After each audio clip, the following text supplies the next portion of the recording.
Hello traders, welcome back to our channel. तो आज हम देखने वाले हैं वर्जिन सीपीआर के बारे में। एक्जैक्टली वर्जिन सीपीआर क्या होता है और ये कैसे वर्क करता है और उसमें क्या क्या टर्म्स हो सकते हैं। 10th ऑफ नवंबर का हमारे पास यहाँ पे सीपीआर है। अभी सीपीआर को आप देखेंगे, ये सीपीआर है यहाँ से लेकर के यहाँ तक। इस डे पर ओपन हुआ, आप देखेंगे सीपीआर से काफी ऊपर ये ओपन हुआ और ओपन होने के बाद ये ऑलमोस्ट इस लेवल तक गया। इस लेवल पर रिटेस्ट करते हुए नीचे की तरफ आ गया। लेकिन इस होल डे में अगर आप ध्यान से देखेंगे, इस सीपीआर के बिटवीन या इस सीपीआर को ये बिल्कुल भी टच करने के लिए नहीं आया था। दैट मीन्स ट्रेडर्स की अगर किसी डे पे कैंडल सीपीआर को टच नहीं करता है और बिना टच किए ही वो या तो ऊपर की साइड या नीचे की साइड पूरे डे ट्रैवल करता है, तो हम इसको क्या बोलते हैं, वर्जिन सीपीआर। तो आपको नेक्स्ट डे क्या करना है, आपको इसको इस तरीके से रिमार्क कर ले। ठीक है, जिस डे पे आपका सीपीआर टच नहीं हुआ है, इस डे को आपको रिमार्क कर ले। और अब आप देखेंगे मैजिक ट्रेडर्स की ये किस तरीके से काम करता है। मार्क करने के बाद आप इसको नेक्स्ट डे पे एक्सटेंड कर लीजिए, लाइक दैट। इस तरीके से आप इसको एक्सटेंड कर। सो आप देखेंगे कि नेक्स्ट डे निफ्टी कुछ इस तरीके से यहाँ पर सपोर्ट लेता है और एग्जैक्टली जो प्रीवियस डे का वर्जिन सीपीआर होता है, एग्जैक्टली वहीं पर सपोर्ट लेकर के ये होल डे जो है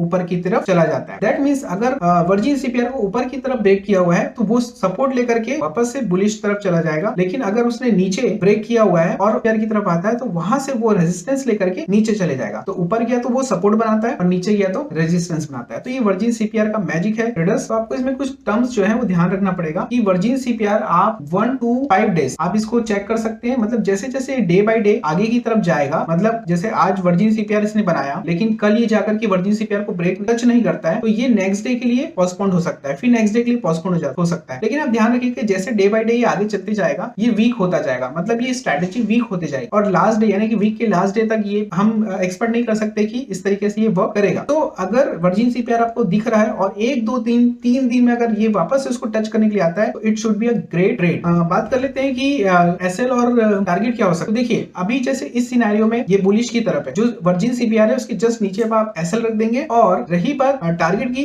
तो डिपेंड्स की सीपीआर कहां पर ओपन हो रहा है, कहां पे हमारा R1 R2 R3 क्रिएट हो रहा है, उसके अकॉर्डिंगली हम यहाँ पर अपना टारगेट पुट कर सकते हैं। बट जैसे इस सिनेरियो पे आप देखेंगे तो आपका प्रॉपर जो टारगेट है वो सीपीआर तक हो सकता है। हालांकि ये ट्रेंडिंग होकर के काफी ऊपर चला गया, बट हम ज्यादा लालच ना करते हुए हम सीपीआर पर ही अपना प्रॉफिट बुक कर देंगे। और ये वर्जिन सीपीआर ट्रेडर्स सब वर्क किया है, क्योस चल रहे थे, बड़े बड़े न्यूज़ेस आ रहे थे, उस पर इंपैक्ट था, उसके बावजूद भी ये वर्जिन सीपीआर यहाँ पर बखूबी काम किया है। तो आई होप ये स्ट्रेटजी आपको पसंद आई होगी। तो लाइक एंड शेयर जरूर करिएगा और सब्सक्राइब कर दीजिएगा। Thank you so much for watching.